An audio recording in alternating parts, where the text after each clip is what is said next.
aspirants and welcome to the YouTube channel of The Study. In the previous lecture, we covered all the dimensions of the architecture of ancient India. Today, we will discuss about the medieval architecture. So let's start with today's topic, the Indo-Islamic architecture. After the Arab conquest of Sindh in 712 AD, the arrival of Muslim rulers began in the western part of India. By the 12th century, Delhi was captured by the Muslim rulers Muhammad Ghori, and then he returned back, giving his reign of Delhi to his slave Qutbuddin Aibak.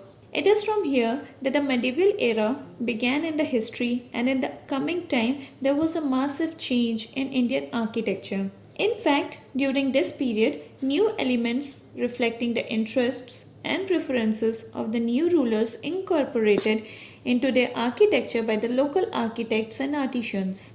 Thus, there was a confluence of the Persian style with the Indian style of architecture, which came to be known as Indo-Islamic architecture. Indeed, the Muslims inherited a treasury of various ideas from the Sasani and the Byzantine Empire. Naturally interested in the buildings, they always succeeded in adapting the local architecture of the country they occupied according to them. Embellishments and pillared open courtyards were the most important elements in both the styles of construction of temples and mosques. But still, there was a substantial difference between the two styles. The mosque's prayer room was elaborate while the temple's shrine was relatively smaller.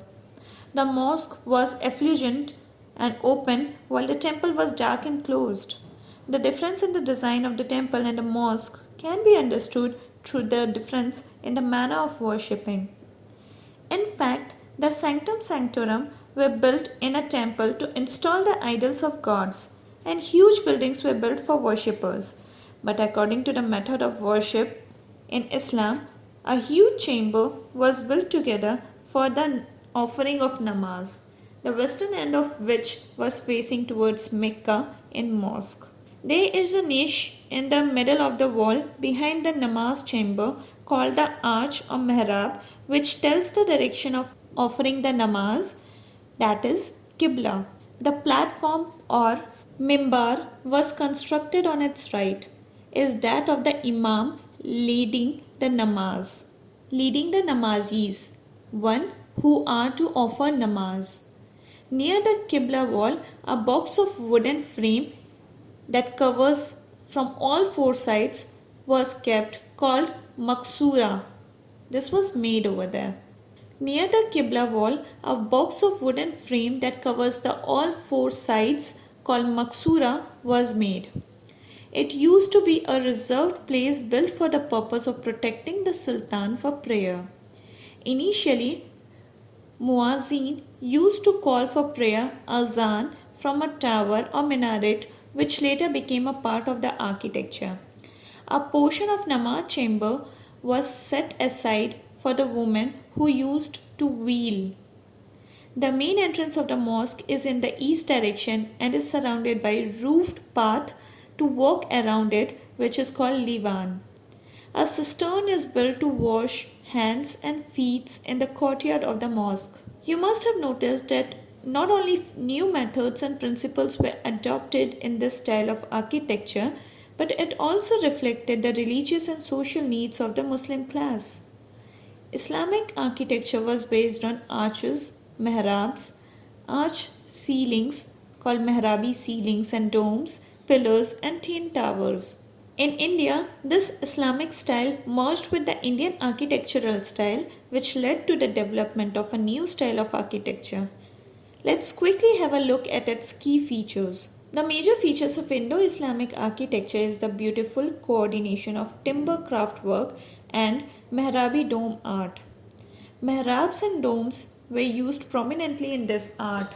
Hence, it is also called the vaulted style of architecture or arched or mihrabi styled architecture. Actually, the dome and the arches are not the part of Islamic architecture. Its initial structure is found in Rome, and credit for bringing it to India is attributed to the Kushana rulers but it was popularized by the Turkish rulers in India. The structure of the dome and the arches made the construction of huge assembly buildings and halls easier. Earlier, a large number of pillars were constructed to support the roofs. The use of domes and the mihrabs or arches eliminated the imperative or mandatory use of columns. Along with this came both spaciousness and strength in the building. Under this, a large number of fort, mausoleum, mosque, palace, minarets, etc. were built. Islamic rulers built minarets around the mosque and mausoleum. Stones were used extensively as building materials, and limestones, slurry gypsums were used to consolidate and put the stones together. Since the depiction of human beings was not recognized in Islam, hence the arabesque style was used for ornamentation, in which floral and geometric symbols and designs were used for decoration. Under this, lotus, swastika, kalash, verses of Quran were used. In this way, the decoration of Islamic architecture includes both religious and secular aspects. While Hindu architecture had become narrower, at the same time, Indo-Islamic architecture became more vast and generalized. Complex work of counterfeiting and grills were done in the buildings. It symbolized the influence of lights in the religion of Islam. Also during the period, the use of water in the form of courtyard flowers, fountains, and small drains became its important feature, which was mainly used for religious purposes, cooling, and decoration of the premises. The practice of charbagh style of garden also became prevalent due to Islamic rulers. In it, a square block was divided into 4 equal gardens. Furthermore, the architecture of this period also used the Pitradura technique to inlay precious colored stones and gems for decoration on stone walls. Another feature of this style was the use of foreshortening technique in buildings. The technique was used in such a way that inscriptions were seen to be nearby and though they are relatively farther. Now let us also see the main differences between the Shehtiri craft work and the Mehrabi dome art. Lintels were used in the gateway built in the Shehtiri craft work, while arches and domes were built in the Mehrabi styled entrance. There were absence of minarets in the Shehtiri craft, while the mihrabs have minarets and arches which were built on all 4 corners of the building. In the Shehtiri style, mainly stones were used in all types of architecture, while in Mehrabi, stones, bricks, limestone, gypsum, slurry, etc. were used. Let us also understand the process of development of Indo-Islamic architecture. Initially, Muslim attackers were only armed cavalry who came into the country only for the purpose of looting. They did not think of establishing an empire. After the establishment of Turkish rule in the 12th century, the architecture prevalent in India did not initially attract the Turkish ruling class. In fact, the primary needs of the new ruling class was the availability of Ibadat Griha for shelters and worship. Inspired by these needs, the Turkish rulers destroyed many other buildings in India itself and built many buildings from the materials received from them. From the destroyed buildings, such as the Quwat-ul-Islam Mosque in Delhi and the Adhai Din Ka Jhopda Mosque of Ajmer. Further, Muslim rulers took an interest in building the architecture according to their interests. However, the roots of Indian architecture were so deep that they could not demolish them completely and establish a complete Islamic style of architecture.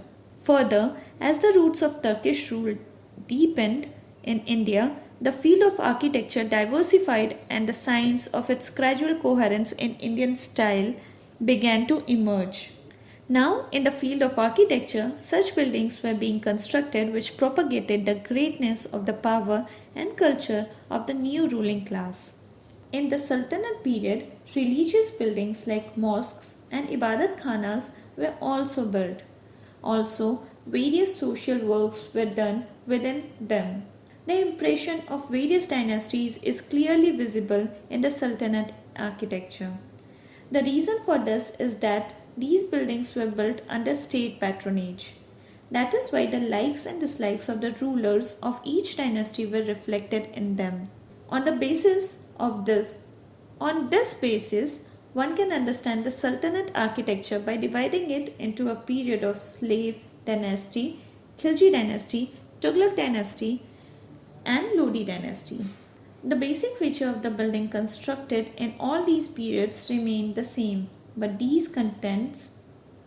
content and their shape, type, and ornamentation continued to transform. Irregular and unplanned construction is seen in the early Sultanate period because they were constructed in hurry and on the remains of destroyed temples, which later was coordinated with the Indian style of architecture and Islamic architecture. Mihrabs and domes were used on a large scale in buildings as well as Indian timber style was also brought under use. This brought strength and spaciousness to the building. Along with this, the arabesque style came to be used for the ornamentation and beautifying of buildings. Sultanate rulers have used red sandstone and marble in buildings. The construction of minarets, mosques, mausoleum, khanqahs, and madrasas can be seen in the Sultanate architecture. So in this way, we learned the development process of Sultanate architecture. In the next video, we will discuss the major structures built in this period. Thank you. Please like, share and subscribe the channel.